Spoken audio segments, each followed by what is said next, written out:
ধান তো শেষ দাদা, সরকারের কাছে আমি জোরহাত করতেছি যাতে কিছু আমাকে সহযোগিতা করে, তাহলে 2 মুঠি খেতে পারবো, নাহলে ধান শেষ, আমরা শেষ। একসময় সোনালী শস্যে ভরা ধানের ক্ষেত আজ অজানা পোকার আক্রমণে সব তছনছ হয়ে গেছে। প্রায় 500 বিঘারও বেশি জমিতে ধান একের পর এক শুকিয়ে যাচ্ছে, আর সেই দৃশ্য দেখে অসহায় কৃষকেরা পড়েছেন চরম আর্থিক সংকটে। ঘটনাটি ঘটেছে কোচবিহারের 2 নম্বর ব্লকের উত্তর মরিচবাড়ির এলাকায়। পুরো গ্রাম জুড়ে এখন এক অজানা আতঙ্কের ছায়া।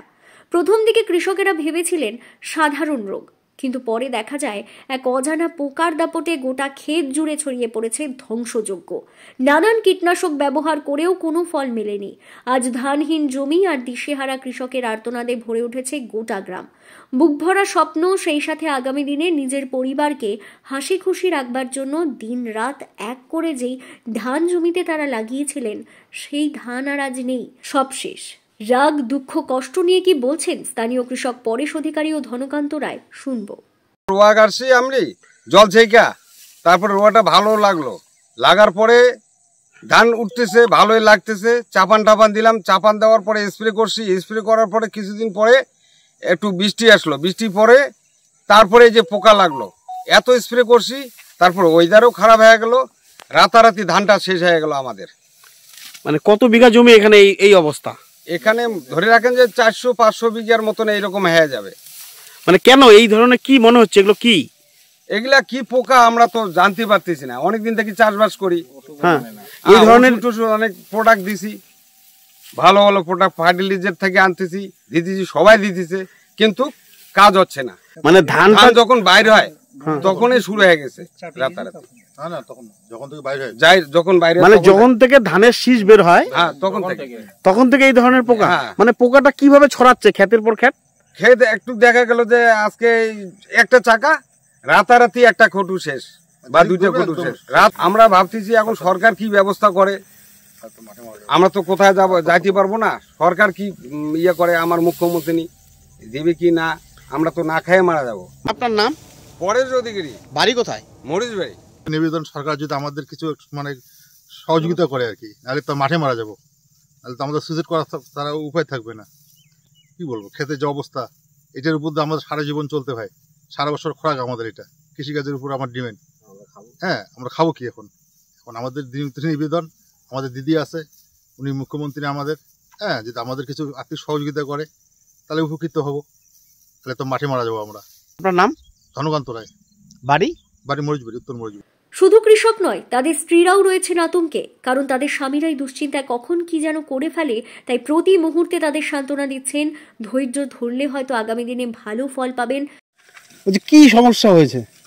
সমস্যা মানে ধান যখন একটু বাইর হয় তখনই অল্প একটু জমিনে ছিল, তারপর থেকে পরের দিন সকালে দেখি আর একটা জমিনে ধরছে, এরকম করতে করতে আমাদের পুরা সুতিটাই শেষ করে দিল। আবার আমার গার্জিয়ানও খুব টেনশনে আছে, আমরা সুদালি টাকা নিয়ে করছি এবং মনে করো ধারে টাকা নিয়ে করছি, এত জমিন যে এত নষ্ট হবে আমরা ভাবতেও পারিনি। এত ধান কি রোগ যে আসলো হঠাৎ করে, এরকম আমরা কোনোদিনও দেখি নাই, এবার প্রথম দেখতেছি। আমরা এতগুলো জমিন, 1 বিঘা জমিন আবাদ করলে মনে করো যে 1 বিঘা নষ্ট হয়েছে কোনো ব্যাপার না, কিন্তু এই যে 8-9 বিঘা যে জমিন নষ্ট হয়েছে, আমরা খাবোই কি ভাবতে, যে ধানগুলো যে এত খারাপ হয়েছে আমরা ভাবতেও পারি নাই যে এরকম হবে। আমার গার্জিয়ান তো এমন টেনশনে আছে, আবার বলতেছে যে সুইসাইড করার ইচ্ছা করতেছে। আমি কত জোর করে বলতেছি না, একবার না একবার তো হবেই না, এইবার না হয় জমিনে ধানটা শেষ হয়ে গেছে, পরের বার তো ভালো হবে, এইভাবে বুঝাই। আবার টেনশনে আবার ঘর থেকেও বাইর হয় না, আবার মানে গোমরা হয়ে বাড়িতে শুয়ে থাকে, কেন ধার করে টাকা নিছি তো তার জন্য। বুঝছো, যদি একটু উপকার করে সরকারে তো খুব ভালো হবে। আপনার নাম? আমার নাম হাজিরুন নেসা। এই জায়গাটা কোনটা? এটা মরিচবাড়ি। নিজের এলাকার কৃষকদের এই দুর্দশা দেখে কি জানালেন খোলটা মরিচবাড়ি গ্রাম পঞ্চায়েত উপপ্রধান সুদীপ কার্জি, শুনবো। সমস্যা বলতে অ্যাকচুয়ালি খুব ভয়াবহ পরিস্থিতি। গ্রাম বাংলার লোক, এই একটা মৌসুম চলছে, মানুষ সারা বছর, গরিব মানুষ, মধ্যবিত্ত মানুষ সারা বছর কীভাবে ওরা খাবে, এটা খুব সেই মরশুম এটা আর কি। এমতো পরিস্থিতি আপনারা দেখতে পাচ্ছেন, 100 বিঘার পর বিঘা জমি আমরাও ছোট থেকে বড় হলাম, এতদিন দেখিনি এটা রোগ কী রোগ। প্রচুর কৃষকের খুব সর্বনাশ হয়ে গেছে, ধান একদম নেই, বিঘার পর বিঘা জমিতে একদম অচেনা রোগে দেখতে পাচ্ছেন, মানে কী রোগ আমরা জানি না। এমতো পরিস্থিতির মধ্যে আমরাও এখানে, আমাদেরও জমি আছে এখানে, আমাদের বাপ কাকু দাদা ঠাকুরদারা করতো, এখন আমরা করি। কি হয়েছে ধানের, কি মনে হচ্ছে? আমরা বুঝতেই পারছি না এটা কি রোগ এখনো পর্যন্ত। আমরা এটা সঠিক ট্রিটমেন্ট যে কি, অনেক ওষুধ স্প্রে করা হয় কিন্তু কৃষকরা কোনো কিছুতেই কাজে লাগছে না। আজকে সকালবেলা দেখছে একটা জমিতে আছে, হয়তো সকাল ঘুম থেকে উঠে দেখলো কয়েক বিঘা জমি শেষ হয়ে গেছে, এরপরে বিঘা জমি একদম পরপর করে একদম নষ্ট হয়ে গেছে। এটা তো নিম্নচাপের জন্য, কয়েকদিন বৃষ্টির জন্য তো ধান এক প্রকার ইয়ে হয়েছিল, এটা আবার কি? না, নিম্নচাপটা হলো তার আগের থেকেই সমস্তটা প্রবলেম। নিম্নচাপের জন্য, যেমন নিম্নচাপের একটা বড় প্রবলেম জল। দেখেন এটা ধান শেষ, এবং যেগুলো ধান বেঁচে আছে জলের জন্য ওরা ধানটা তুলতে পারছে না ফসল, মানে এমন প্রবলেম, সব দিক থেকে সমস্যা এখন চলে এসছে। এমতো পরিস্থিতির মধ্যে আমরাও ঠিক এটা বুঝে উঠতে পারছি না, কৃষকরাও খুব হতাশাগ্রস্ত, তারা খুব ভেঙে পড়ছে মানসিকভাবে। আমরাও কথা বলছি, বিভিন্ন আধিকারিক প্রশাসনের আধিকারিকের সাথে আমরা কথা বলছি, আপনাদের মাধ্যম দিয়েও যদি খবরটা বিভিন্ন শীর্ষ আধিকারিক বা গভর্নমেন্টের কাছ থেকেও সরাসরি পৌঁছায়, সেটাও একটা ব্যাপার। আমরাও দেখছি কি করা যায়। আপনার নাম? আমার নাম সুদীপ কার্জি, উপপ্রধান মরিচবাড়ি খোলটা অঞ্চল। কেন এই ধরনের পরিস্থিতি রয়েছে ধানক্ষেত পুন্ডিবাড়ি কৃষি বিশ্ববিদ্যালয়ের প্রফেসর অশোক সাহা কি পরামর্শ দিলেন কৃষকদের, শুনবো। জমিতে তো আসলে এই বছরে বর্ষার যে ধান খারিফ খন্দে হয়, সেটা লাগানোর 40 দিনের মাথাতে এই রোগটা প্রকট আকারে দেখা দিয়েছে। শুধু আমাদের কুচবিহার বা জলপাইগুড়ি নয়, উত্তর দিনাজপুর, দক্ষিণ দিনাজপুর, মালদা, কিছু কিছু ক্ষেত্রে বর্ধমানের কিছু জমিতেও এটা দেখা গেছে। এটা একটা শোষক পোকা, বাদামি শোষক পোকা বলে বিপিএইচ। আর একটা হচ্ছে দয়ে পোকা বা মিলিবাগ, একটা দই ছিটিয়ে দিলে যেমন হয় সেরকম করে গাছের গোড়ার দিকে উদ্ভিদ থাকে এবং সেগুলি বংশ বিস্তার করে। 40, 42, 45, 50 এই সময়তে এদের প্রকট হয়ে যায়।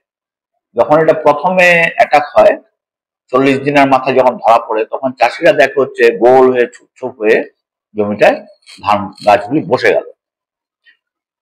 আসলে এটা এই বছরে একটু প্রকট হয়েছে, অন্যান্য বছর এতটা হয় না। কেউ কেউ এটাকে টুমরু ভাইরাস বলে ভুল করেছেন, না, টুমরু ভাইরাস নয়, এটা বিপিএইচ এবং মিলিবাগ দুটো যৌথভাবে সেকেন্ডারি ইনফেকশনও করেছে। আবার কিছু কিছু ক্ষেত্রে শীত ব্লাইট, পাতা পচা রোগও হয়েছে। শীত মানে সেটাকে খোলস পচা রোগ বলে অনেক জায়গাতে, পাতার খোলসটা, সেটাও হয় সেকেন্ডারি ইনফেকশন। ফলে এই রোগটা নির্মূল করার জন্য যেটা করা যায়, 21 দিনের মাথায় একটা গ্রেনুলার ইনসেকটিসাইড আছে, সেটা যদি ব্যবহার করা যায় তাহলে আগামী বছরে কৃষক, এই বছর তার কিছু করা যাবে না, কারণ এই বৃষ্টিতে ধান এখন যে পর্যায়ে আছে, ধান কারোর পেকেছে, ধান বসে গেছে, কারোর ক্ষেত্রে যারা ভোগ চাল বা দীর্ঘমেয়াদী ধান করেছে তাদের ক্ষেত্রে এখন দুধ এসে গেছে, কিন্তু কিছু করার নেই, ধান যেহেতু শুয়ে পড়েছে, এখন কোনো জায়গা নেই, কোনো ওষুধ করার নেই না এই মুহূর্তে।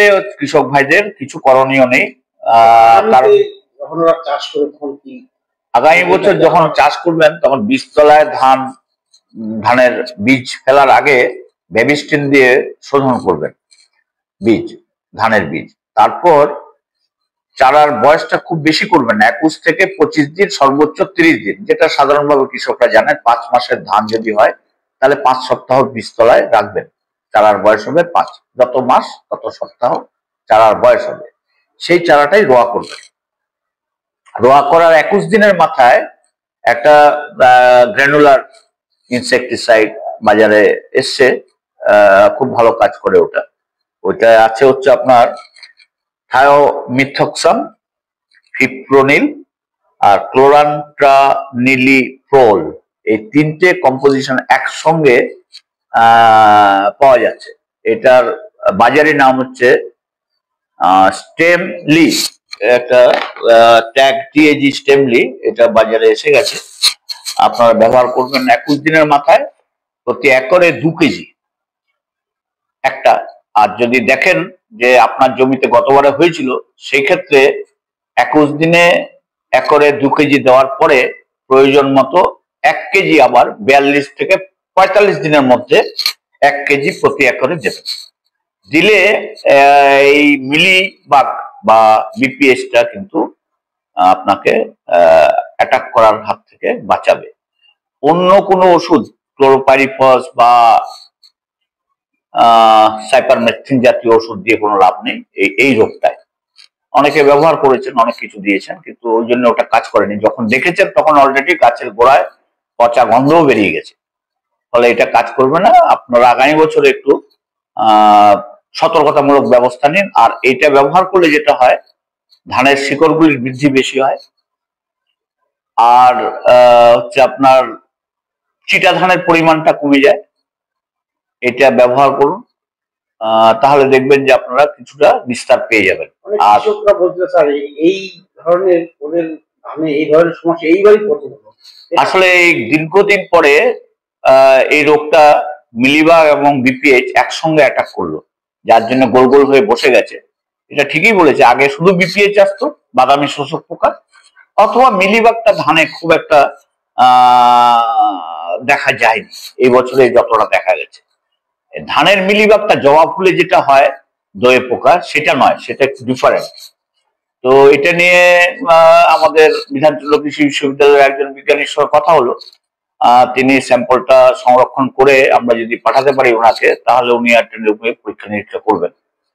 তো আপাতত আপনাদের যেটা বলার, এই রোগের হাত থেকে, রোগ মানে পোকার হাত থেকে বাঁচতে গেলে আপনাকে সিস্টেমিক গ্র্যানুলার ফর্মের ওষুধটা যদি দেন, শিকড় দিয়ে গাছে চলে যাবে এবং খেলেই পোকা মারা যাবে। আপাতত এই বছর তাদের আর কিছু করার নেই, আগামীবার তারা এই প্রিপারেশন নিতে পারে যাতে এই ধরনের সমস্যা না পড়ে। একদম একদম।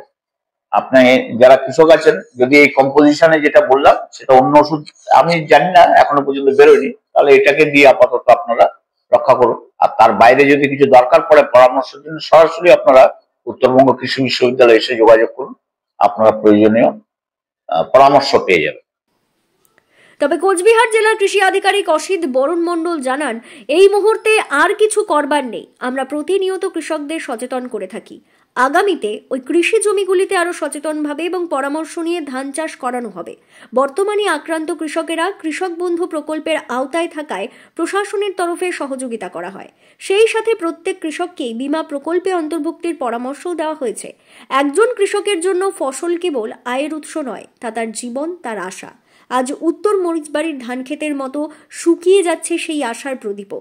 এই দুর্ঘটনা যেন গোটা রাজ্যের কৃষকদের জন্য এক কঠিন সতর্কবার্তা।